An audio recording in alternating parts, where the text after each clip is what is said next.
Hi everyone, and welcome to Permaculture Design for Beginners.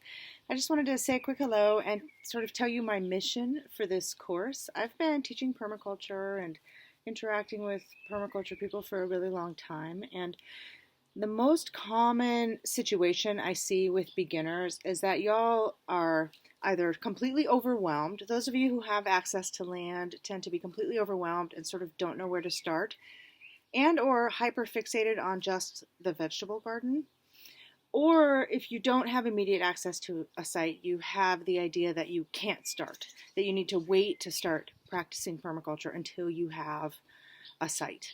So I wanted to sort of tackle those issues right up front with this little beginner course. And I also just wanted to give you a disclaimer up front that just because this is free and it's beginner friendly doesn't mean that it's not going to be challenging. And I really hope that you'll choose to set the reminders and engage in the homework and engage in the forums and really get the most out of this. I really hope that it empowers you to realize that you can do permaculture no matter where you are, and you can start right now. And it's as much about the garden as it is about changing the way that you see things and creating a lens through which to interact with the world. And so that's what I want to get into.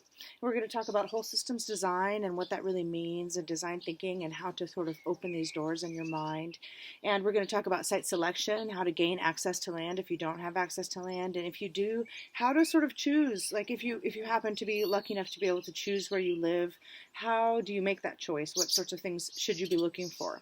And then once you get into the project, site assessment, where exactly should you put that vegetable garden?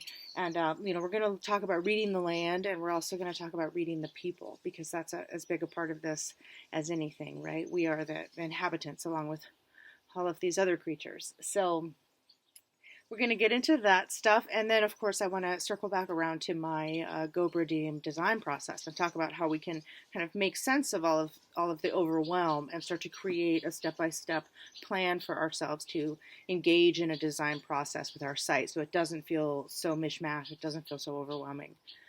So I look forward to chatting about this, and please email me if you have any questions, and I'll see you in the forums, and let's go ahead and jump in.